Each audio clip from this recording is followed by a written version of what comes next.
as the chairperson of the 7th COP Against Corruption, holding in Vienna, and as well appreciate your avowed commitment and effort to rid our world of the recurring decimal of corruption and its twin brother, terrorism, all of which require international efforts. Today more than ever, it is obvious that the threat from corruption, terrorism, and other forms of transnational organized crime in Africa and other parts of the world is more complicated because criminal networks are more fluid and are using increasingly sophisticated tactics. Transnational organized crime is exploiting the interconnected nature of our modern trading, transportation, and transactional systems that move people and commerce throughout the global economy and across our borders. Countering this threat requires an integrated and comprehensive approach.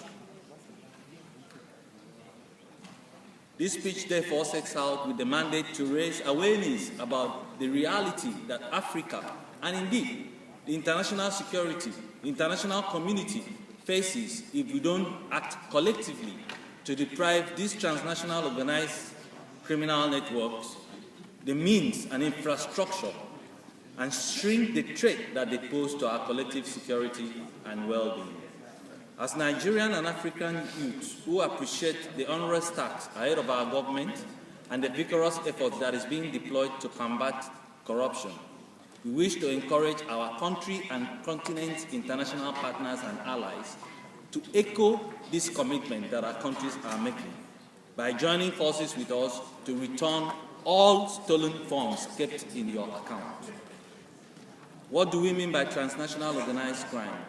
This refers to those self-perpetrating associations of individuals who are very powerful and who operate transnationally for the purpose of obtaining power, influence, monetary and/or commercial gains, wholly or in part by illegal means, while protecting their activities through a pattern of corruption and violence, or while protecting their illegal activities through a transnational organizational structure and exploitation through commerce and communication channels.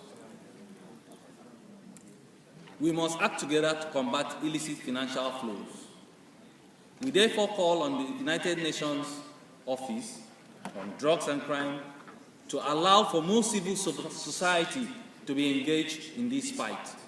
Most of our friends have been deprived invitations to these meetings, and most of our friends have been deprived visas to these meetings. We need a more open space for civil society to engage in this fight. We call on international government to support our country's effort in retrieving stolen funds. As has been clearly identified and spoken here, some countries are keeping these monies. Please, we need it for our people's development.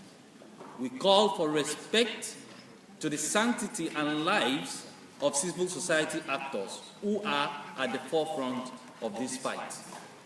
We call for collateral engagement for civil society in asset recovery. Most of us know where some of these assets are kept. We can inform you if you involve us. We call on UNODC to be committed to help poorer peoples to engage with